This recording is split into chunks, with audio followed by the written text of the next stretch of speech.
Hi everyone. So in this video हम ये देखेंगे कि आपने एंड्रॉयड स्टूडियो को यूज़ कैसे करना है एंड कोई भी प्रोजेक्ट है नया वो आपने कैसे क्रिएट करना है।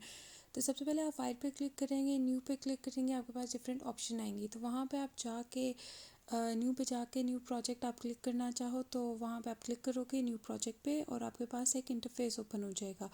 अब ये जो आपके पास इंटरफेस ओपन हुआ है इसमें आपके पास डिफरेंट एक्टिविटीज़ आएंगी। जैसे कि आप देख सकते हैं यहाँ पे बहुत सारी एक्टिविटीज़ या ये कह लें कि स्टैंडर्ड टेम्पलेट्स जो हैं वो ऑलरेडी लिस्टेड हैं। आपके पास डिफरेंट कैटेगरीज भी हैं जिसके ज़रिए आप जो हैं वो अपना कोई भी काम कर सकते हैं। लेकिन I recommend you to go with an empty android activity because आपके पास यहाँ पे मार्जिन होता है कि आप अपनी मर्ज़ी से स्क्रीन डिज़ाइन कर सकते हो। लेकिन आप देखें तो आपके पास बहुत सारे और टेम्पलेट्स भी हैं जो ऑलरेडी एग्जिस्ट कर रहे हैं जिसमें आप उन्हीं के हिसाब से डिज़ाइनिंग कर सकते हैं। लेकिन I would not suggest you to go with that. मैं आपको एम्प्टी की ही एक्टिविटी सजेस्ट करूँगी ताकि आप अपनी मर्ज़ी से कस्टमाइज़ कर सकें। उसके बाद आपने नेक्स्ट पे क्लिक करना है तो आपके पास एक इस तरह का न्यू प्रोजेक्ट वाला इंटरफेस डायलॉग बॉक्स ओपन हो जाएगा जहाँ पे आपसे प्रोजेक्ट का नाम मांगेगा। ये नाम जो है आप जो मर्ज़ी लिखें। सो मैंने माई एप्लीकेशन नाम रख दिया और मेरे पैकेज का नाम है com.example.myapplication और ये एंड्रॉयड स्टूडियो डायरेक्टरी में जाके सेव हो गया है। और लैंग्वेज मेरे पास ऑप्शन थी जावा या कॉटलिन की चूज़ करने की। So I suggest you to go with the Java if you are a starter. Similarly यहाँ पे आपसे पूछा जाएगा कि आपने कौन सा एसडीके का वर्जन चूज़ करना है। सो गो विद द वन जिस पे ज़्यादा डिवाइसेस कंपैटिबल हों। यहाँ पे जैसे एंड्रॉयड 5.0 पे 98% of the devices are compatible with it. So I am going with it and I am locking it और फिनिश पे क्लिक करते हैं तो आपके पास जो है वो एक प्रोजेक्ट क्रिएट हो जाएगा, प्रोजेक्ट लोड होना शुरू हो जाएगा। एंड जब प्रोजेक्ट आपका लोड होगा तो इवेंचुअली ये थोड़ा सा टाइम लेता है ग्रेडल के बिल्ड होने में और प्रोजेक्ट की फाइल लोड होने में। वंस ये लोड हो जाए तो आपके पास जो है वो अगर आप देखें तो ऊपर आपके पास डिफरेंट ऑप्शंस आ रही होती हैं। जैसे यहाँ पे अगर आप राइट साइड पे टॉप कॉर्नर पे देखें तो आपको वो बता रहा होता है कि इस वक्त वो क्या काम कर रहा है और कंपाइलर किस एक्टिविटी में मसरूफ़ है। जब आप लेफ़्ट पैनल की तरफ देखते हैं यहाँ पे प्रोजेक्ट लिखा हुआ है। जब यहाँ पे एंड्रॉयड लिखा हुआ आ जाता है और एंड्रॉयड की ऑप्शन आपके पास एक्सेसिबल हो जाती है तो फिर आपका प्रोजेक्ट जो है वो प्रॉपर्ली लोड हो जाता है, प्रॉपर वर्किंग फॉर्म में आ जाता है। ओके, सो ऐसा करते हैं कि लेट्स जस्ट वेट जब तक प्रोजेक्ट क्रिएट हो जाता है। आप अपडेट्स यहाँ से चेक कर सकते हैं और जैसे अभी इंडेक्सिंग मॉड्यूल पे आ चुका है आप देखें तो इवेंचुअली आप अगर उस नोटिफिकेशन पे क्लिक करें तो आपके पास इन डिटेल भी आ जाता है कि आपकी क्या क्या चीज़ें हैं और कौन से प्रोसेस हैं क्या लोड होने हैं। जब एक दफ़ा आपका प्रोजेक्ट लोड हो जाए तो यू कैन सी कि आपके पास एक एक्टिविटी फाइल ओपन हो जाती है मेन एक्टिविटी डॉट जावा के नाम से। ये वो एक्टिविटी है जो आपके किसी भी लेआउट के पीछे काम कर रही होगी, आपके बटन्स वगैरह यूआई वगैरह को डील कर रही होगी। अभी भी कुछ टाइम है क्योंकि आप देखें कि एंड्रॉइड वाली साइड पे स्टिल लोडिंग लिखा हुआ आ रहा है और ग्रेडल भी बिल्ड हो रहा है। अगर आप राइट बॉटम पे चेक करें तो ग्रेडल को भी थोड़ा सा टाइम चाहिए ताकि वो बिल्ड हो जाए और आपका प्रोजेक्ट जो है वो रनिंग फॉर्म में आ जाए।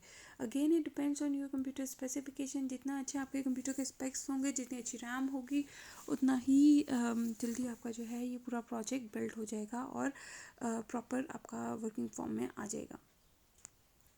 ओके, अब देखिए आपके पास पूरा प्रोजेक्ट लोड हो चुका है। आपके पास सारे फोल्डर्स लेफ़्ट साइड पे जो पैनल आपके पास नज़र आ रहा है वहाँ पे भी सारी फाइल्स आपके पास लोड हो चुकी हैं, पूरे पैकेजेस आ चुके हैं। अब हम ऐसा करते हैं कि बारी बारी देखते हैं कि किस पैकेज में या किस फोल्डर में क्या होता है। मेक श्योर कि आप यहाँ से एंड्रॉयड वाली ऑप्शन में रहें क्योंकि as a starter, as a fresh you can say developer of android हमारे लिए मुश्किल हो जाता है कुछ चीज़ों को समझना, सॉर्ट आउट करना। अनटिल अनलेस आप एक्सपर्ट लेवल पे नहीं चले जाते, I suggest you to remain in this android panel और यहीं पे ही इसी व्यू में ही आप अपने जो भी आपने काम करने हैं, जो भी एक्टिविटीज़ परफॉर्म करनी है वो आप यहाँ पे कर सकते हैं। ओके जी, जब हम इसमें जाते हैं तो हमारे पास सबसे पहला फोल्डर आ जाता है आपके पास मैनिफेस्ट का, जिसमें एक फ़ाइल पड़ी हुई है एंड्रॉयड मैनिफेस्ट के नाम से। ये वो फाइल है जिसमें आप तमाम परमिशन और इंस्ट्रक्शंस देते हो जो जब भी आप प्रोग्राम को रन करते हैं तो उस टाइम पे वो काम कर रही होती हैं या वो आपके लिए कुछ कह लें कि ग्राउंड सेट कर रही होती हैं। जैसे आप यहाँ पे देखें मेरी मेन एक्टिविटी थी एक यहाँ पे जो मैंने प्रोजेक्ट क्रिएट किया तो उसने बाय डिफ़ॉल्ट या एज अ स्टार्टर के तौर पे आप देख सकते हो कि com.example.myapplication वाले पैकेज में माई एक्टिविटी के नाम से वो क्रिएट करती है ताकि डेवलप करते हुए आसान है। और इसी तरह उसने एक लेआउट के फोल्डर में जाके एक्टिविटी अंडरस्कोर मेन के नाम से यहाँ पे क्रिएट कर दिया। अभी एक्टिविटी अंडरस्कोर मेन में आप वो तमाम डिज़ाइनिंग करोगे जो आप अपनी स्क्रीन में देखना चाहते हो और मेन एक्टिविटी में आप उसको कॉल कर रहे होगे। अभी अगर हम एंड्रॉयड मैनिफेस्ट की बात करें तो वहाँ पे इस एक्टिविटी का रजिस्टर होना बहुत ज़रूरी है। सो यहाँ पे आप देख सकते हो कि ये एक्टिविटी के टैब्स हैं और इस टैब के अंदर आपने लिंक कर दिया है कि ये मेरी मेन एक्टिविटी को मैं यहाँ डिक्लेयर कर रहा हूँ, और इंटर्न फिल्टर के अंदर आपने बता दिया है कि एक्टिविटी की नेचर क्या है। यहाँ पे ये जो मेन एक्शन डॉट मेन है ये आपको बता रहा है कि आपकी मेन एक्टिविटी है, और कैटेगरी लॉन्चर आपको ये बता रहा है कि जब आप प्रोग्राम जब आप अपनी ऐप को रन करेंगे तो ये एज अ लॉन्च होगी ऐप। इसका जैसे हम देखते हैं ना डिफरेंट एप्लीकेशंस होती हैं उनके आइकन बने होते हैं, तो यहाँ पे वही काम होगा कि जब ये एप्लीकेशन लॉन्च होगी तो आपकी मेन एक्टिविटी के साथ जो एसोसिएटेड लेआउट है जब आप उस पर क्लिक करोगे तो वही आपके पास रन होगा एक्टिविटी अंडरस्कोर मेन वाला। इसके अलावा आपको कोई भी परमिशन डालनी हो जैसे स्टोरेज की, मीडिया की, तो आप इस जगह पे डाल सकते हैं। अब आ जाते हैं मेन एक्टिविटी में। तो जब मेन एक्टिविटी की क्लास में जो चीज़ सबसे ज़्यादा इंपॉर्टेंट आप लोगों के लिए समझने वाली है वो ये कि यहाँ पे आपके पास सेट कंटेंट व्यू है। इसके अंदर आप लोगों ने ये लिखना होता है कि किस XML फाइल के साथ आप इसको लिंक कर रहे हैं। जैसे अभी एक्टिविटी अंडरस्कोर मेन मेरे पास एक ही XML फाइल है जो कि मेरे एक ही लेआउट को या एक ही डिज़ाइन को for the time being target करी है। सो मैंने वहाँ पे आपके इस फाइल का रेफरेंस दे दिया है यहाँ पे आर लेआउट, और लेआउट में से मुझे कौन सा लेआउट चाहिए, एक्टिविटी अंडरस्कोर मेन का। इसके अलावा जो भी मुझे इस लेआउट पे UI कंपोनेंट्स हैं, बटन्स हैं, या इनफैक्ट एक्टिविटी की अपनी लाइफ साइकिल के जो स्टेटस हैं या स्टेजेस हैं जैसे ऑन पॉज वगैरह, वो भी सारे मैं मेन एक्टिविटी में ऐड कर सकती हूँ। यहाँ पे लिख सकती हूँ कि किस वक्त क्या काम किसने क्या करना है। जैसे आपने देखा कि अभी इस एक्टिविटी में सिर्फ एक टेक्स्ट व्यू है, तो यहाँ पे मैं टेक्स्ट व्यू डिक्लेयर करके उसके कोई भी प्रॉपर्टीज़ है वो सारे सेट कर सकती हूँ। अदर देन दैट यहाँ पे आप on pause, on destroy, on stop, इस आके डिफरेंट एंड्रॉयड लाइफ साइकिल की एक्टिविटीज़ हैं उसके भी कोड कर सकते हैं। अब आ जाए Android activity underscore main dot XML file में। ये आपकी एक लेआउट फाइल है जिसमें आपके पास आप देखो तो डिफरेंट कंपोनेंट्स आपको नज़र आएंगे। जैसे फॉर द टाइमिंग यहाँ पे एक टेक्स्ट व्यू है। अच्छा, एक चीज़ यहाँ पे देखने वाली है कि आपके पास जो है वो लेटेस्ट जब भी आप इंस्टॉल करते हो कोई भी एंड्रॉयड का वर्जन, जो कि करेंटली मैंने बम्बल भी किया हुआ है, तो आप ये देखें कि एंड्रॉयड एक्स आपके पास जाता है, Android x dot constraint layout. ये आपके पास बाय डिफ़ॉल्ट बनता है। इफ़ यू वांट तो आप कोई और लेआउट भी चूज़ कर सकते हैं, लेकिन आजकल जितना भी डेवलपमेंट पे काम हो रहा है ज़्यादातर कंस्ट्रेंट लेआउट पे ही काम हो रहा है, और ज़्यादातर लोग जो है वो कंस्ट्रेंट को ही प्रेफर कर रहे हैं, क्योंकि हम ये चाहते हैं कि हमारी जो एप्लीकेशन है ना वो सिर्फ बड़ी स्क्रीन पे ना चलें बल्कि हर स्क्रीन साइज़ के लिए वो कस्टमाइजेबल हो, हर स्क्रीन साइज़ पे वो आपका डिज़ाइन डिस्टर्ब ना हो, डिस्टॉर्ट ना हो। इसलिए हम कंस्ट्रेंट लेआउट को चूज़ करते हैं। आप चाहो तो आप कोई और लेआउट भी यहाँ पे चूज़ कर सकते हो, किसी और तरह का डिज़ाइन भी कर सकते हैं यहाँ पे। और जो भी आपके पास कोडिंग करना है, आपने जो भी जिस किस्म का भी बटन या कोई भी चीज़ आपने इंसर्ट करनी है वो आप यहाँ पे कर सकते हैं। अब आप ये देखें ये बहुत ही एक इंटरैक्टिव आपके पास UI है। यहाँ पे आप देखें स्क्रीन पे सिर्फ और सिर्फ टेक्स्ट व्यू एक ऐड हुआ हुआ है जिस पे हेलो वर्ल्ड लिखा हुआ है, और आप ये देख सकते हो कि इसके जितने भी प्रॉपर्टीज़ हैं या पैरामीटर्स हैं वो सारे के सारे सेट हुए हुए हैं, और इसके चारों बॉर्डर्स को बाउंड्री के साथ या पेरेंट के साथ मैच कर दिया गया है। सो अगर आप इसको थोड़ा सा मूव करें, रोटेट करें, जहाँ पे आपने प्लेस करना है उस हिसाब से आप इसको मूव करेंगे तो आप ये देखेंगे कि आपके पास जो कोड में है वो ऑटोमेटिकली रन टाइम पे चेंजेस होते जाएंगे। अदर देन दैट आपने कोई और भी एलिमेंट ऐड करना है वो यहाँ पे आप मैनुअली कोड के ज़रिए कर सकते हो। अभी यहाँ से आप देखो आपके पास 3 डिफरेंट व्यूज़ हैं, एक कोड वाला, एक स्प्लिट है और एक डिज़ाइन है। कोड में आपको सिर्फ कोड नज़र आएगा, स्प्लिट में आपको डिज़ाइन भी साथ नज़र आएगा, एंड डिज़ाइन में आपको सिर्फ और सिर्फ डिज़ाइन नज़र आएगा। आई ऑलवेज़ प्रेफर कि आप स्प्लिट वाला चूज़ करें ताकि आपको आइडिया हो कि कौन सा एलिमेंट कहाँ पे आ रहा है, किस तरीके से आप प्लेस कर रहे हो। लेकिन design is very good for the freshies, क्योंकि यहाँ पे आप जो है अपनी मर्ज़ी से कंपोनेंट को असाइन कर सकते हो, ड्रैग एंड ड्रॉप करके प्लेस कर सकते हो। और जो भी पैरामीटर्स हैं, जैसे आप ये देख सकते हैं कि मैंने टेक्स्ट व्यू को सिलेक्ट किया है, तो जो चीज़ें मुझे थोड़ी देर पहले कोड में नज़र आ रही थी वही सारी की सारी यहाँ पे आपको स्क्रीन पे नज़र आएंगी। You just have to enter the values here. आप कोई भी वैल्यू चेंज करके यहाँ पे कर सकते हैं। जैसे फॉर एग्जांपल मैंने हेलो वर्ल्ड की जगह सिंपल हेलो लिख दिया, तो जब मैं स्क्रीन पर क्लिक करूँगी यू कैन सी कि यहाँ पर डायरेक्टली ये चीज़ चेंज हो गई है। अब अगेन यहाँ पर स्क्रीन का साइज़ छोटा है, हम उसे जूम भी कर सकते हैं, हम उसको प्लस करके अपनी विजिबिलिटी के लिहाज से ऐड भी बढ़ा भी सकते हैं।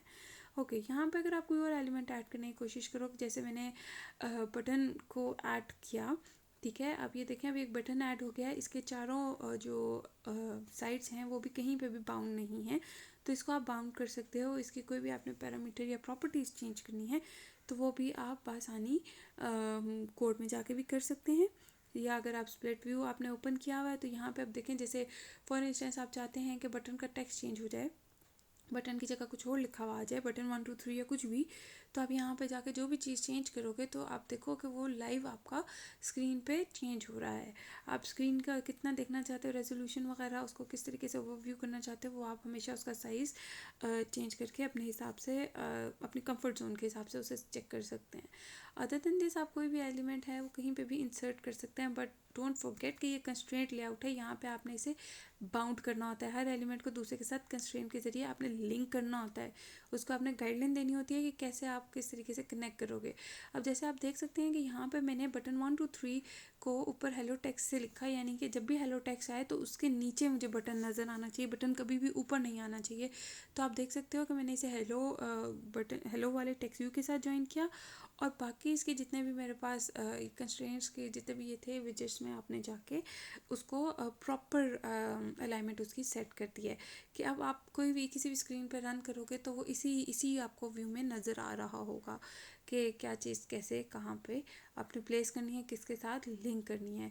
सिमिलरली आप यहाँ पे राइट साइड से जाके चेंज भी कर सकते हो। Okay, in order to run the application आपके पास डिफरेंट ऑप्शंस आती हैं। I suggest to go with building procedure first. आप बिल्ड एपीके या बिल्ड बंडल करके अपने प्रोजेक्ट को बिल्ड करो, देन गो विद रन।